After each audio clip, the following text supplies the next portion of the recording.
njagala mukirize kumiikirize era bakumiikiriza ejunanye kugamba ku mateeka ga Allah subhanahu wa ta'ala kubigambo bya Allah subhanahu wa ta'ala ebiranga agamba nga biyitamu n'ebigambo Muhammad sallallahu alaihi wasallam ng'abimugamba abitugambe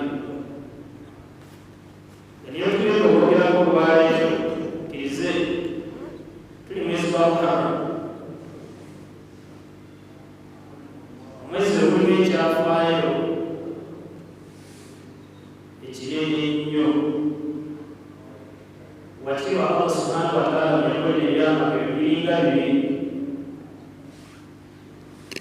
kuliramu ebyamagero bibiri mwezi guno ogwa Muharram lunaku olwayise olwajjo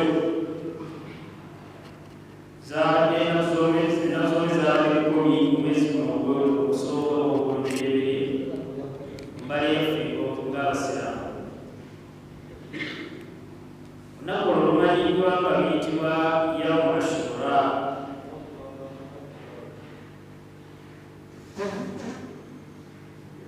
Kinjagala tubeere nga tuligako nti kyafaayo ekiyitisa lunaku olwo ti lunaku lwa ashura.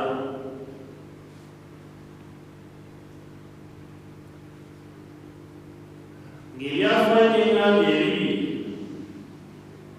ebyamagero ebibiri ebyalimu olwo lunaku kikyamagero eky'omusajja yali yeeyita Allah, yali yeeyita Katonda ennaku bwe yafiiramu.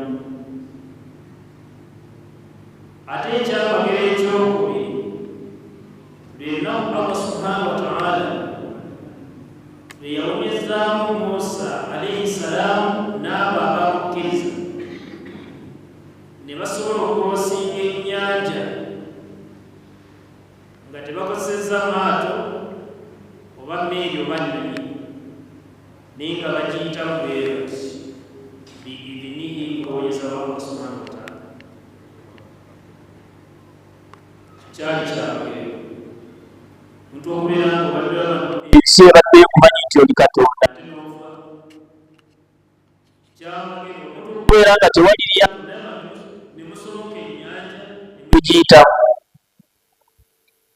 N'olwekyo byebintu byenjagadde tubeere nga twejjukanyaako obeera oli awo ne tuzimbirako imaani yaffe. Ekyafaayo kino tugamba nti kiswatu Musa kalimu, ekyafaayo kya Musa eyogera ne Allah subhanahu wa ta'ala alayhi salatu wa taslima. Musa ayogerwako huwa Musa ibn Imran, ye Musa mutabani wa Imurani.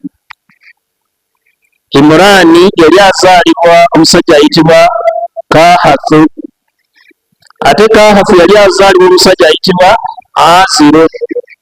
Aziro yali mutabani wa Laawi, ate Laawi yali mutabani wa Yakobo. Yakobo yali mutabani wa Ishaaka. Ishaaka yali mutabani wa Ibrahim alayhi salaam.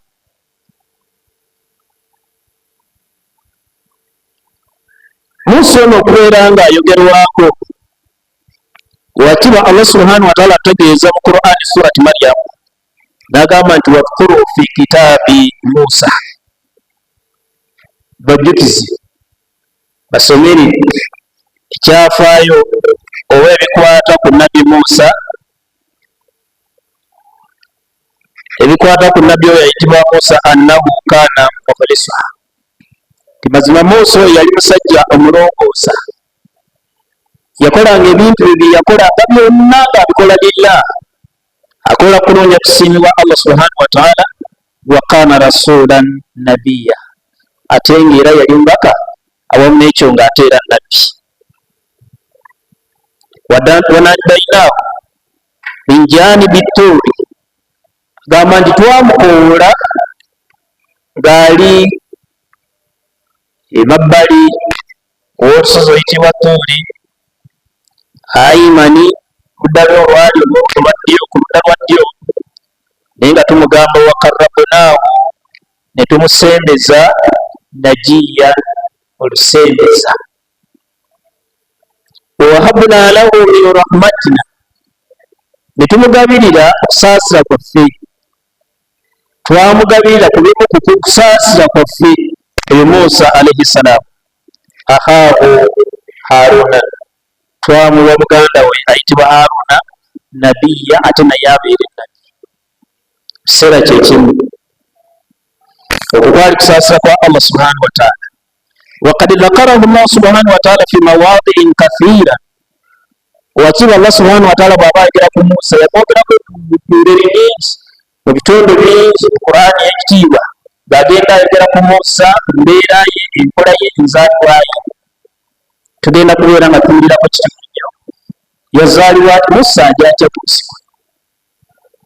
Musa azaalibwa ku mulembe gwa musajja eyali omubi ennyo, eyali omujeemu ennyo ayitibwa Falaawo.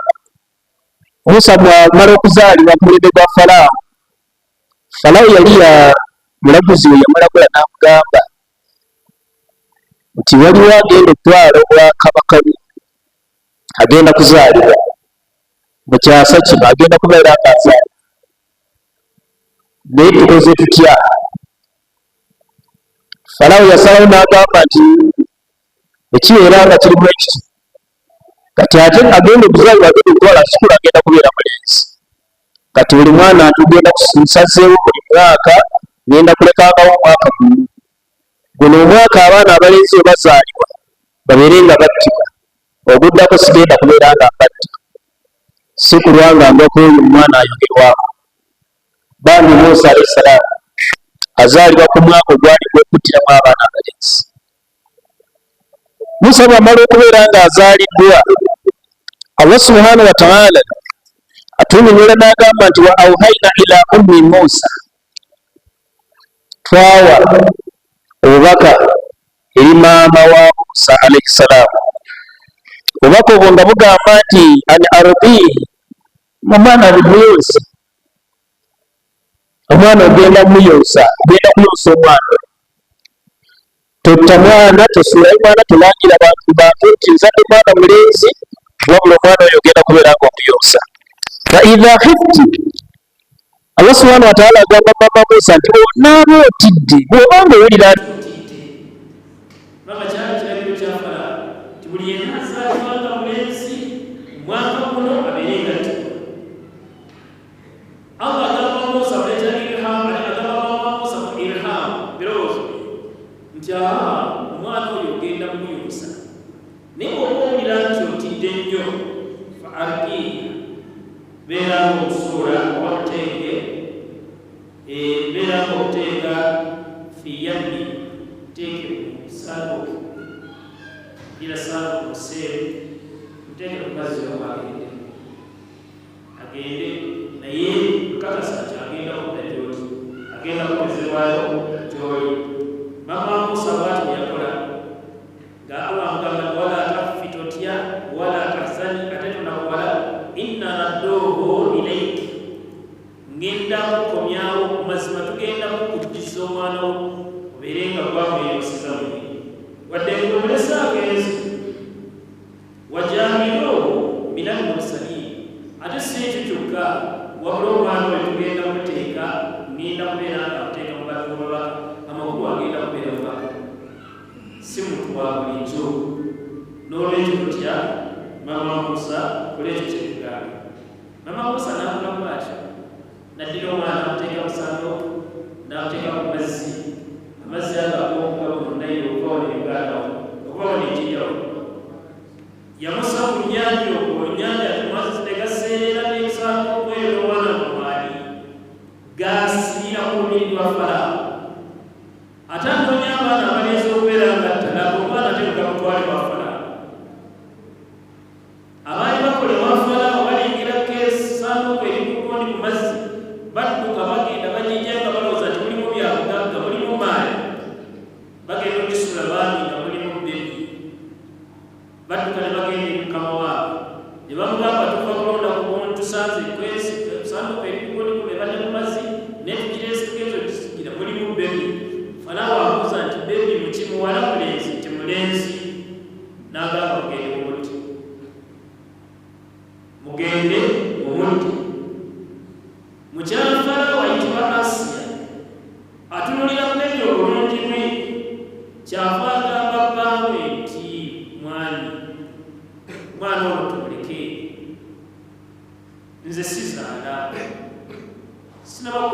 omwana yenna ate naawe kenyini tulina mwana tumuleke omwero ne tufuula omwana waffe tusobola okumufuula omwana waffe ate n'abeera ow'omugaso gye bujja gye tuli olawo nawuliriza omukyala byali ayogera n'agamba omwana muleke naye ani agenda okuyonsa mu kunonyeza anayonsa omwana ne banoonya abakyala abaali bayonsa abaali bakola omulimu gw'okuyonsa mu Misiri nga buli bwe baleeta omwana tayonka tanuna bbeere buli bwe baleetanga agaagaana mu lubiri lwa Falaawo mwalimu muwala wa mwannyina wa Musa omwana wa maama wa Musa kyava agamba nti nze nina omukyala gwe mmanyi ye buli mwana gwayonsa tagaanangako bbeere lye Falaawo agamba nti genda omuleete mukyala yagenda kuleeta maama wa Musa alayhi salaam n'amuleetera bamala okumuleetera okumutuusa ne bapatana ngenda kuyonsa mu myaka emeka nti twagala emyaka ekikamira ttayi ekijjudde onootwala ssente emeka tukusasule mwezi tusasule mwaka omulako ba myaka ebiri gyonna ne bakkirizaganya ddeeyi banagwagenda okuyonsezaako ne baleeta omwana agenda okunona ku bbeere nga bala bayogera ddala bagamba ntono gwe tubadde twagala naye nga Falaawo tamanyi nti ono omwana omukyala gwe baleese ye maama w'omwana ono n'abali mu lubiri ng'abeere mukyala wa Falaawo nga tamanyi nti ono yazaala omwana mukyala yatandika okubeera ng'ayonsa omwana n'amuyonsa n'akula emyaka ebiri giweze wuuyo atuuse myaka 3 myaka 4 abaana batandikira okubeera nga boonona ebintu mu maka nze naawe ekiseera ekyo kyatulikoko naawe walina ewaka sanga maama wa ayaze ebitambaala ku mmeeza n'abisikulayo ebikopo biri awo n'abisuula eri Musa alayhi salaamu Falaawo yali yeebase ku kitanda kye yali musajja ng'alina ekirevu kiwanvu kigambibwa nti omwana ono yakwata ekirevu kya Musa n'akinyweza bwati kya Falaawo n'akinyweza Falaawo ng'awulira obulumi naye ng'omwana akutte anywezezza Falaawo n'ava ku kitanda n'agwa wansi n'agamba omwana ono gunsuula wansi ng'ati kalabika kagenda kubeera kamutawaana n'alagira mugende mukatte sikyakagala wano era Asiya amutaasa mukyala wa Falaawo agamba bbaawe nti nedda omwana ono alowoozezza nti muli mu muzannyo akosezza kutusikugamba nti talina magezi tategeera Falaawo n'agamba nedda kategeera kano akaana kati mu mbeera efaana bwetyo Allah subhanahu wa ta'ala agamba aleetera Birihamu era Asiya amugamba nti nedda ky'oba okola mugamba oli baba akakasa nti omwana akozeseza bukulu mugamba aleete ebintu bibiri muleeteyo entende n'eryana ery'omuliro eryengeredde obulungi mubiteeka bw'anaakwata entende anaaba ategeera bw'anaakwata eryana ly'omuliro amujja kutegeera nti abikozeseza baleeta ebintu ebyo omwana okugira bwati omukono liwaayi zimu zigamba nti yali atwala eri entende naye malayika nejja nemugira bwadde muwozika omukono nemuza erikulyanda ly'omuliro bwe yakwata eryanda ly'omuliro nerimwokya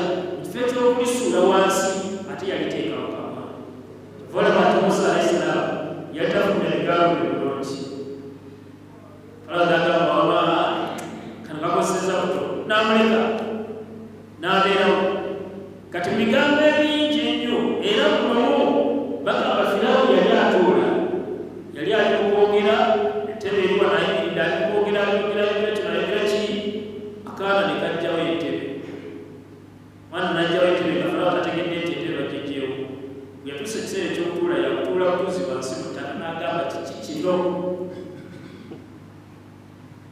ye Musa ne Falaawo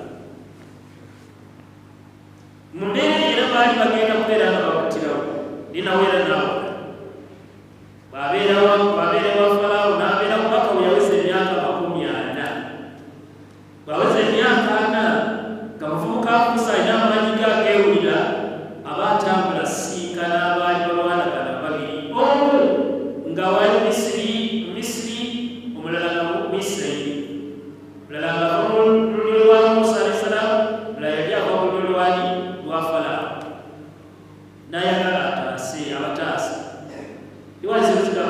yamukuba ekikonde esimu kigamba nti yamukwata mukwasi bwati n'agenda okumuta bwati nga maiti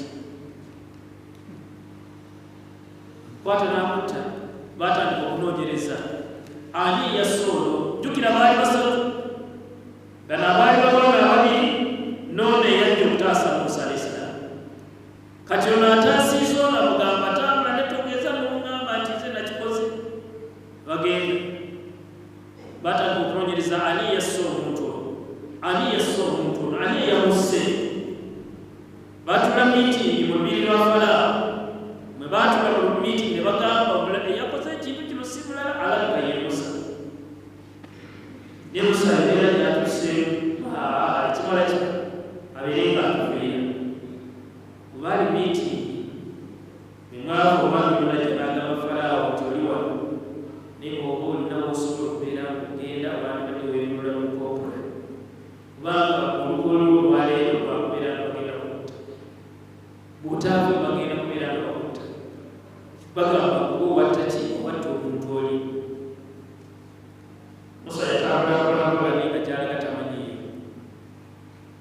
eyemula n'atambula n'agenda paka bwe yatuuka ku mugongo oba ku lusule atuuka n'atula mu kisiikirize nga bwetudde bweti nga bwesibye gy'alaga tamanyiyo akulidde mu lubiri ebigamba talina wantu wonna wamanyi yali ali awo alaba abaana bawala nga baleeta ebisolo byakukunywa esambuzi buluzi yali ali awo n'abalezi nabo batuuka nga bagamba abawala tusooke mujjeyo tumala okunywesa eyofe sagamba kimukwalawanga bali temulife bano be basomosewa mwemunywesanga mutemalawo kugira abaana mulinde bano bawala okunywesa ebyabwe Musa kyeyakola nga anywesiza abawala bano ebisolo byabwe bimala okunywa abagamba mugende nadda mu kati n'atula nga bonna bane banywesa bakiraba bubi nnyo lwaki abayiikiriza lwaki abajja ku mbeera yabwe babadde bakola abawala ne baddayo ewaka kutuuka ewaka baddayo mangu nnyo kyebava taata waabwe ababuuza nti olwaleero bamukomyewo mangu bulijjo mulwangawo okubawo kiki bakugamba nti waliwo atuyambyeko n'atunywesezaawo ku bisolo byaffe tusanzeeyo omuvubuka eyo akiwago bwati naye bwakisaba nti n'atunyweseza ku bisolo byaffe n'akola ki namubuuza nti aliwo ali ludda wa tumuleseyo ng'atudde taata wabawala kyava bagamba nti mugende mumumpitire mugende olumusanga okukolona ejjanaye abawala bajja bawa beefa bewa gamba bali awo badwetya batuuka kuvuga nebamugamba nti taata abadde atugambye tugende naawe agenda akusasula emirimu gw'otukoledde Musa yatambulirawo lwaki yali amaze ennaku ndabanga ekalebulu n'atambula bagenda kusasula n'atuuka agenda okutuuka gy'agenda bambi ate gyagenda yagenda waddabi wa Allah subhanahu wa ta'ala ekibaswalire amunyumiza embeera gy'abaddemu gamba mbaddeyo nakulire enkoni mbadde mu lubiri wa Falaawo kino kyamunyumiza byonna olwavudde e Misiri agenze Madiyana bw'atuuka e Madiyana anyumiza Falaawo Isirayiri embeera gy'abiseemu Isirayiri bakugamba ati akati yekwesi yagenda njagala kusasula omusaala gwo onyikolere omulimu munene omukubawala kyava agamba taata we taata abadde nsaba Musa omusajja oyo tukuwa omulimu atulundire ebisolo bino ageri basajja gavuga gatuyikiriza naye tukuwa omulimu gwabagazikoze eki Isirayiri n'agamba nti kyetwegambaka abantu mumala gyebalabaga ekyagamba okikola okusobola okulundira ebisolo byange bino birabire Musa yakkiriza bakyo Allah subhanahu wa ta'ala kyabagamba Qur'an ekiro sura al-Qasas yagamba bismillahir rahmanir rahim Tasin tilka ayatul kitabi mubin Allah agamba tilka ayatul kitabi mubin kino ekitabu Qur'an kitabu ekyogera mazima buli kyonna kyosinga nanga kiri mu Qur'ani kibeera kyamazima. Agamba nti natilu alaika, tukikusomera gwe Muhammadi, min nabai Musa, nga tukusomera ku byafaayo ebya Musa alayhi salam wa Firauna ne Farao, byetugenda okubuulira mu kaseera byebyo ebikwata ku nabi Musa n'ebikwata ku Farao alayhi salam. Yava mugamba nti bilhaqi, byamazima, liqaumi yuminun, bibeera byamazima naye eri ekibiina ekikkiriza. Yava agamba nti inna Firauna, mazima Farao oyo alan fil ardi, yeegulumiza nnyo mu nsi, yeefuula wa kitalo nnyo mu nsi, yeewanika nnyo mu nsi, n'alowooza nti waliwo omulala yenna akola ki?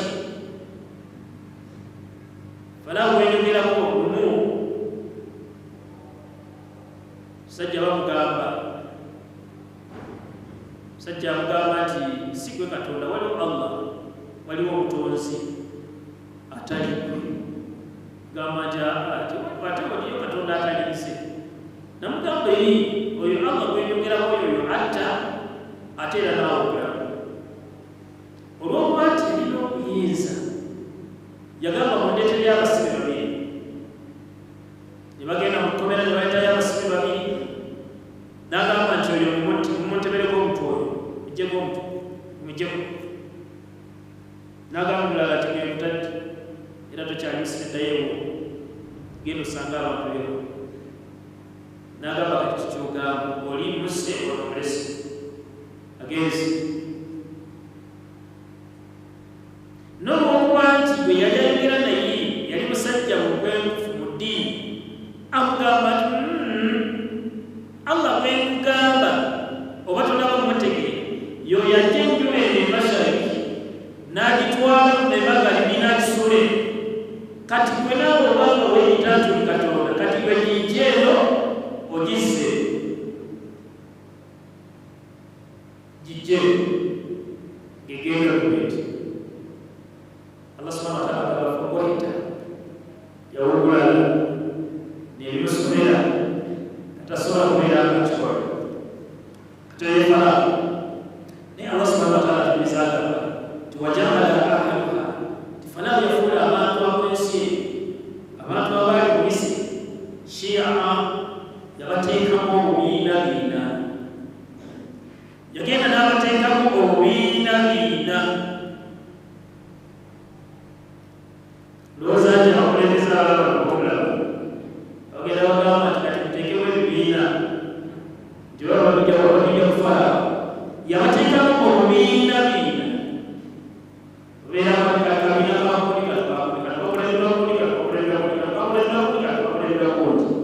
naye ng'ate obubiina bwabateekamu, obubiina obwo byali abateekamu yastadafuuna twaifatun, olwo n'atandika okubeera ng'ataabunafuya. Buli yajjangayo omutwe bw'ati ng'amukkakkanya, buli agira bw'ati ng'amukkakkanya, buli agira bw'ati komera, kutta, kukola ki, byonna byonna baabikola abaatukulembera. N'olwekyo obanga obirabye nga bikolebwa abantu abalala, tolowooza nti babeera bali mu bundi oba baba bali mu bifumba bye baakoledda abaatusooka. Bantu abo kulantu abo yadibaho abonaaabo, yatandika okubeera ng'asala abaana baabwe abalenzi, yatandika okubeera ng'asala abaana baabwe ab'obulenzi. Wayastahiyuuna nisaahahum, ng'alekawo abakyala abaana bawala ng'alekawo, innahu kaana minal mufsidiin. Ebyo byeyabikolanga lwakuba nti yali muwononefu, lwakuba yali muwononefu. N'olwekyo yeefala mu bigambo bya Farao. Allah subhanahu wa ta'ala bigambo bya Farao bingi, naye tugamba nti Farao ono bw'amala okubeera ng'amaze okubeera bw'atyo, Musa amaze okubeera ng'agenze wa Farao, Allah subhanahu wa ta'ala yakobyawo eri maama we nga bwe tugambye, namala okubawo bali maama we walamma balaga ashuddahu, bw'amala okubeera ng'akoze emyaka gye egy'obukulu, tulaba ebyaliwo nti essaawa yatandika okubeera nga kuva mu maka ga Farao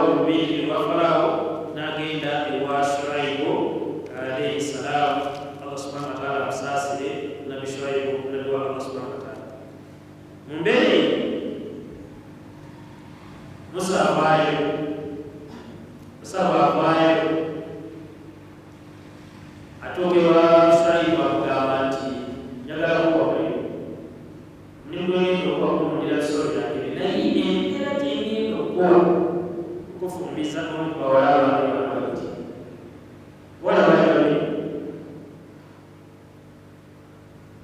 Musa kyagala nnyo kyalyatusomyanga gyolowooza namugamba akamire ente ebisolo ebyo emyaka 8 era yabinonera emyaka 8 ewayisinzigamba Omar ibn Khattab atugamba nti zaali myaka 10 zaali 8 oba 10 bwamala okulonda ebisolo ebyo waki Allah subhanahu wa ta'ala atunyumiza n'agamba amala okumyaka wekiggwayo Musa yatambula abeere ng'addayo ku kyalo ewowe emisiri wali yava naye aba atambula ne mukubo n'alengera ekisaka nga kyaka omuliro ekisaka bwe kyali kyaka omuliro n'agamba abantu be tubeere wano ngende ndabe kiki ekyo ekiri ku muliro ogwo oba kiki ekiri awo omuliro ogwo gwaka ekisaka tekyaka omuliro kiki ekiri lwaki kiri kukwaka omuliro w'ekyo yalekawo abantu be n'agenda Allah subhanahu wa ta'ala agamba nti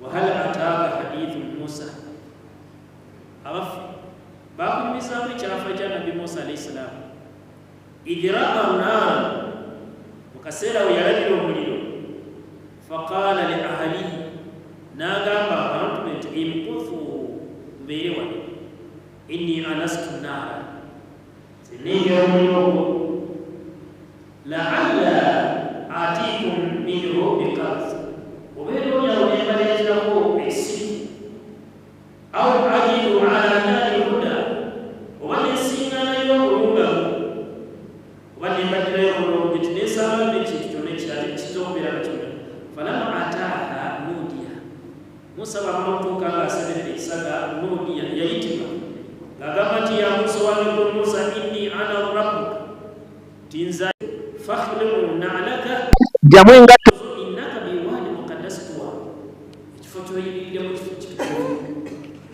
kino wali mutukufu n'olwekyo engato zijjayo kijja mu bigere bye Musa n'akaluba atyo n'ajja engato ze mu bigere bye n'atandika okubeera nga awuliriza ebyo ebimugambibwa Allah subhanahu wa ta'ala amugamba nti wa ana akhtartuka nkulonze wa ana akhtartuka nkulonze ggwe Musa fastami'i mpuliriza lima yuha ebyengenda okubeera nga njogera gy'oli innani ana Allah nzayogera naawe nze Allah la ilaha illa ana teriyo kisinzibwa mutuufu wa kusinza okujjako nze fa abuduni tandika okubeera nga onsinza wa akimi swala yimirizaawo eswala lidhikiri olw'okunjogerako nze ebigambo bya Allah subhanahu wa ta'ala bigamba Musa nenga biva mu kamwa ka Musa ka Allah subhanahu wa ta'ala bigenda butereevu mu matu ga Musa alayhi salam. Musa yatya nnyo kyava Allah subhanahu wa ta'ala yamugamba nti wama atirika biyaminika ya Musa owange gwe Musa kiki okutte mu ngalo qala hiya asaya Musa agamba nti ayi mukama wange kyenkute si kirala guno omuggo gwange atawakkau alaiha ntambula nsimbiriza gwo tambula mbeera nkosa mu kubeera nga nsimbiza bwe mba ntambula ate n'ekirala ng'olinamu n'emigaso emirala waliya fiiha maaribu ukhra ninamu emigaso emirala muggo guno gulina emirala byegunkolera kala elkiha kyava olw'endowooza nga likugamba nti elkiha gusuule wansi Musa n'agusuula faalkaha n'agusuula wansi fa idha hiya hayatu tas'a egenda okulaba nga musota ate gutambula musota ogukola ki gutambula gubaddemu bw'obwedda wasenako nga muggo agulina agutte mu ngalo ne bwagusudde wansi ate ne gufuuka omusota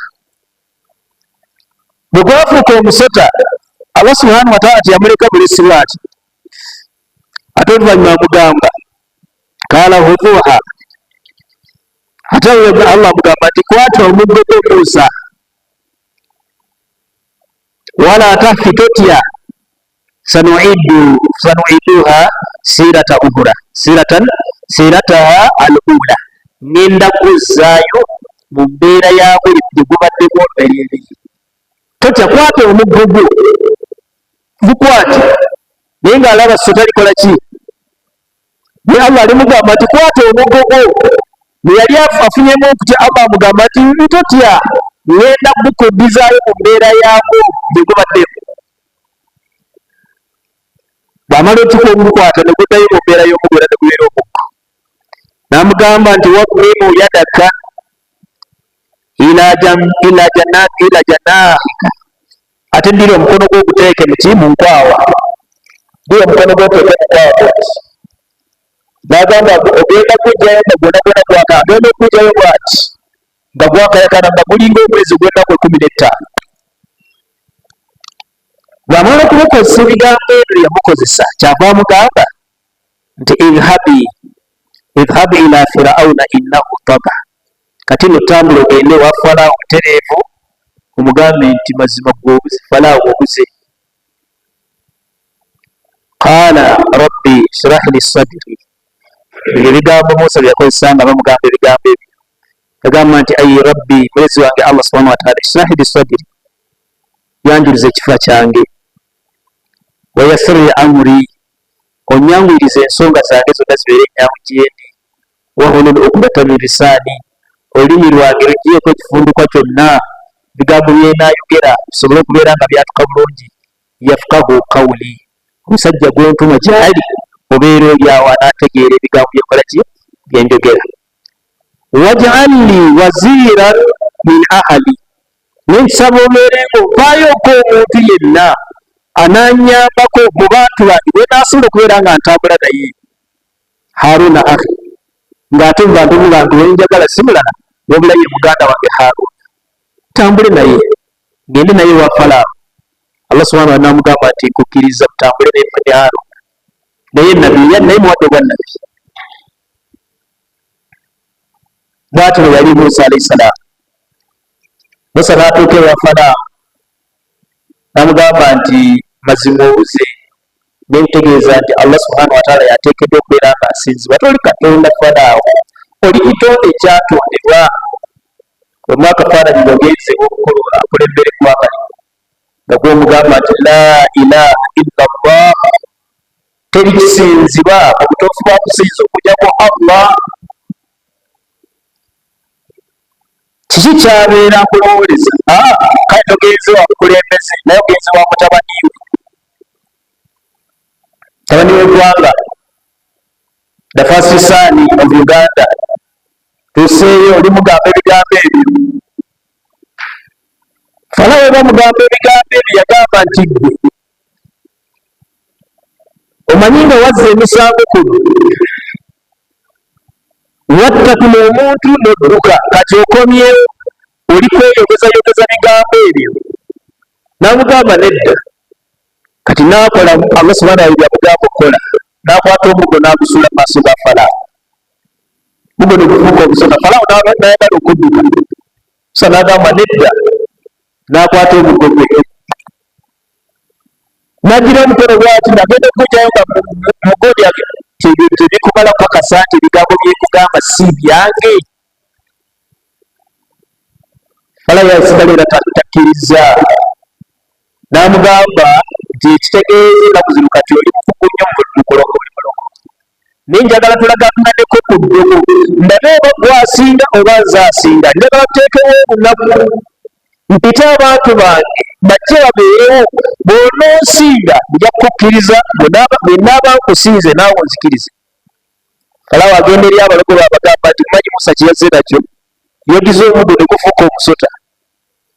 Naye namugambye nti njagala tubeere tukuŋŋaane nammwe bennyini mmwe mulageko nti kye mulina ky'amaanyi. Mu balogo ba Falaawo mwalimu Musa omulogo omu, namugamba nti nze ky'oba onkolerako kiri kintu kimu kyokka.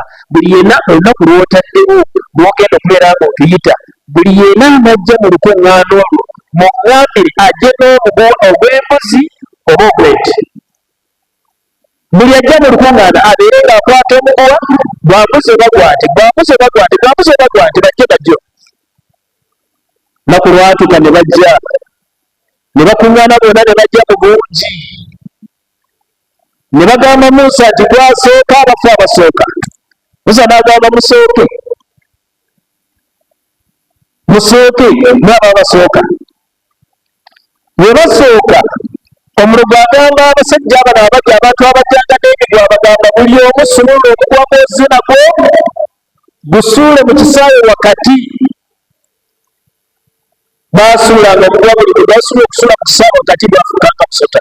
Bwe gwasuula mu kisaawe gwafukanga musota. Bwe gwasuula mu kisaawe gwafukanga musota. Ne gibeera emisota nga mingi nnyo mu kisaawe. Musa n'afuna okutya mu mutima gwe. Musa yafuna okutya mu mutima gwe. Allah subhanahu wa ta'ala mugamba nti Musa totya, ddira omuggo gw'olina mu ngalo gusule wakati n'ekyo gy'olabanga emisota. Musa addira omuggo agukanyiga mu ki wakati mu misota.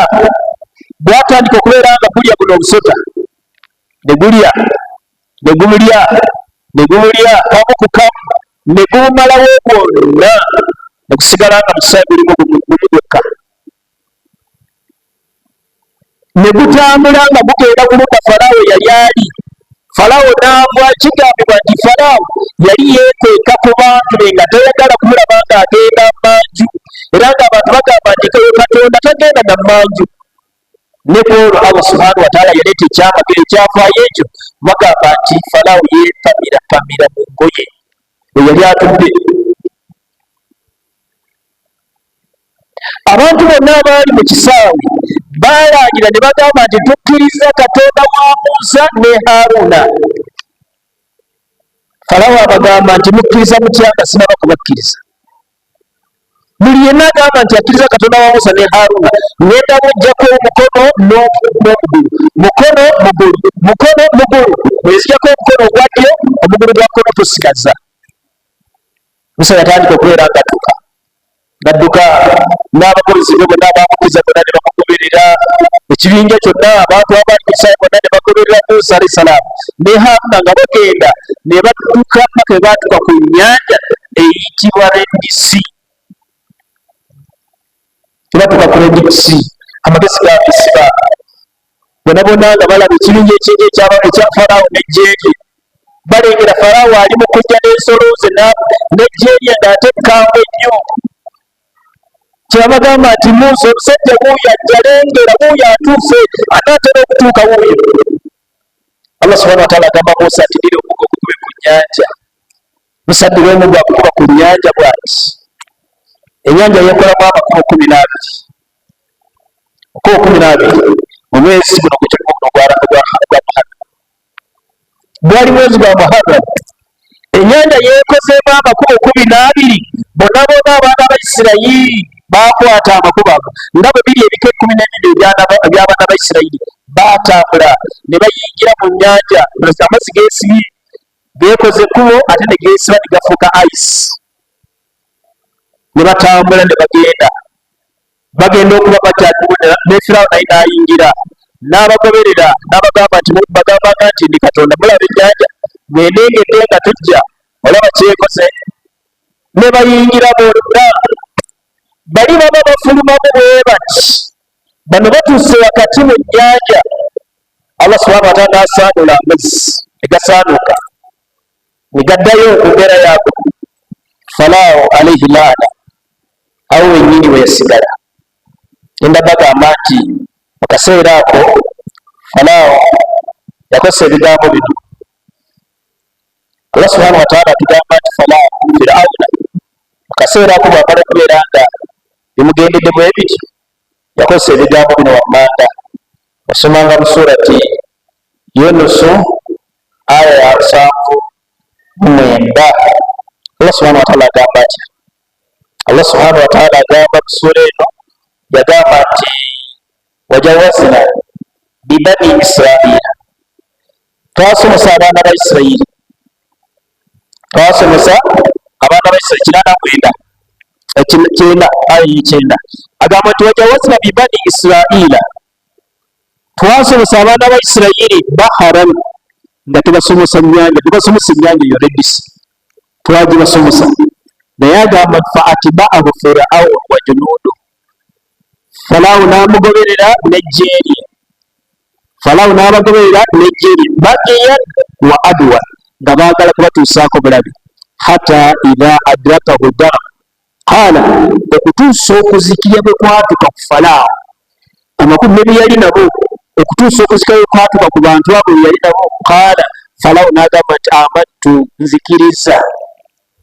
Falaawo mu kaseera ako agamba nti nzikiriza annahu la ilaha nti teriyo kisinzibwa mutuufu wa kusinza illa alladhi amanat bihi banu Israila okujja ku ebyo bwe bakkiriza abaana ba Isirayiri. Nzikiriza nti teriyo asinzibwa mutuufu wa kusinza okujjayo ku oyo bwe bakkiriza abaana ba Isirayiri. Wa ana min almuslimina era nange nkakasa nangiri okuva olwaleero nti nange ndi musiraamu.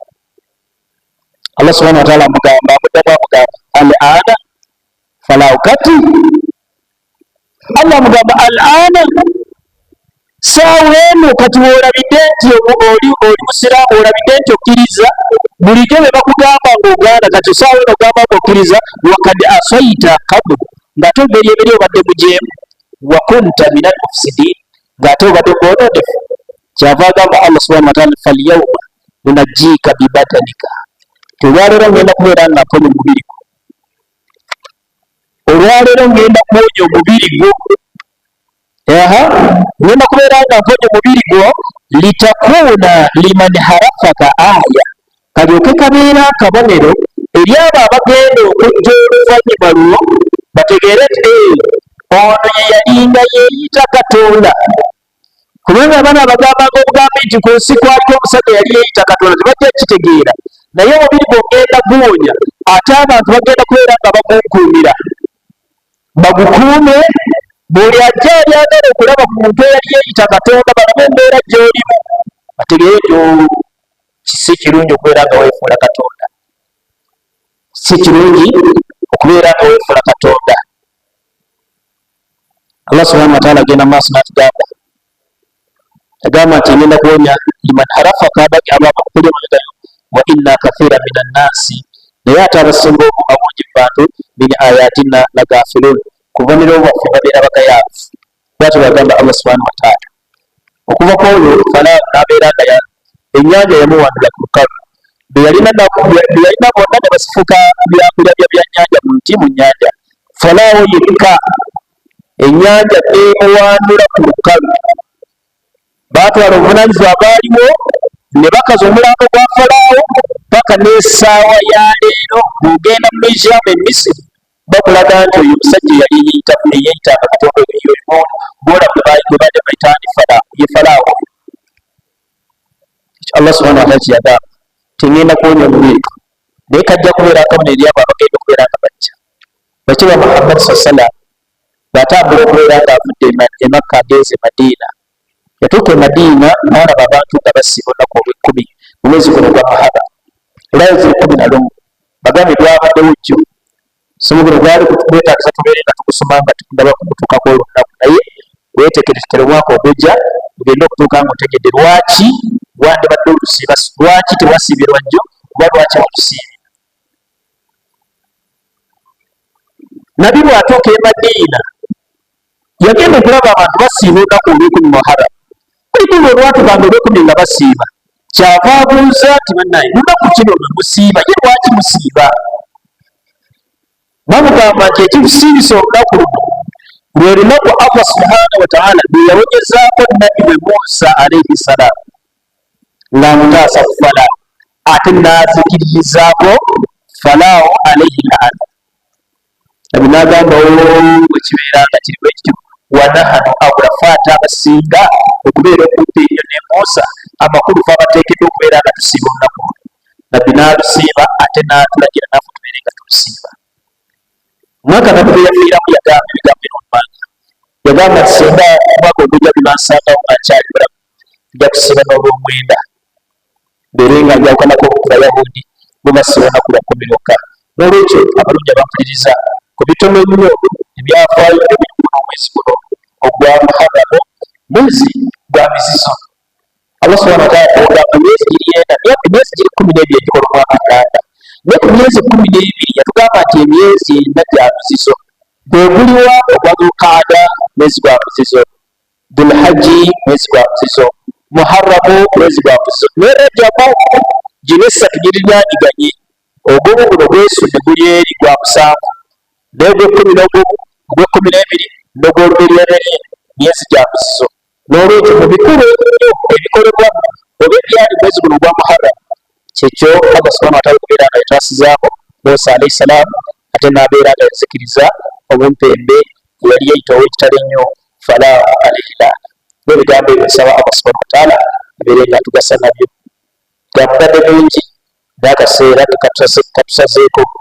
Nsaba Allah subhanahu wa ta'ala abeere nga ateekamu abawuliza ne bajjamu ekyokuyiga, ateekemu abasaabalakiza okusaba kwabwe, ate ateekemu abo bagenda okusisinkana yawmal kiyama nga baasibibwa amazambi gaabwe. Nsaba Allah subhanahu wa ta'ala yatugamba nti omuntu bw'asiba ennaku lwa Nabyagamba, nti omuntu bw'asiba ennaku lwa Ashura, Allah amusonyiwa amazambi ge ga mwaka mulamba ogw'emabega. Era bwe yasiibye singa mazambi wakola kubeera nti mulimu gano gadeeni ga kang'aanya, Allah subhanahu wa ta'ala yakusonyiira. Bw'ataasiibye mwaka okujja weetaniranga embeera ng'eyo, osobola okubeera nga okola ki? Bw'osiba. Okuggyako ng'eriyo ekibuuzo, ne bw'eba teriyo kibuuzo, jaggamba bugambe nti assalaamu alaikum wa rahmatullahi wa barakatuh. Eriyo ekibuuzo? Naam.